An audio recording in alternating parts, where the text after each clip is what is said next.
Would you give a heap of your cash to a stranger?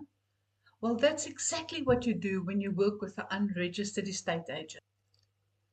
My name is Tia Karlitz, and I'm one of the go-to estate agents in Richards Bay. And I need you to understand this. In South Africa, every legitimate estate agent or property practitioner must be registered with a PPRA, and they must hold a valid Fidelity Fund certificate.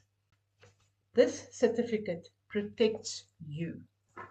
If a registered estate agent steals trust money, you are protected and can claim it from the Fidelity Fund. But if you work with someone who is not registered, there's no protection, no claim, and you could lose all your money. An unregistered agent cannot legally claim commission. Did you know that? And if something goes wrong, you carry the risk.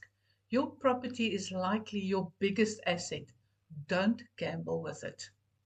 Before signing anything, ask to see a valid Fidelity Fund certificate or FFC.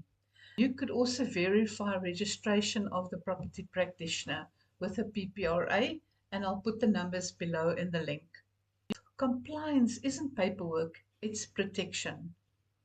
And if you want a fully compliant, experienced professional in Richards Bay, you know where to find me.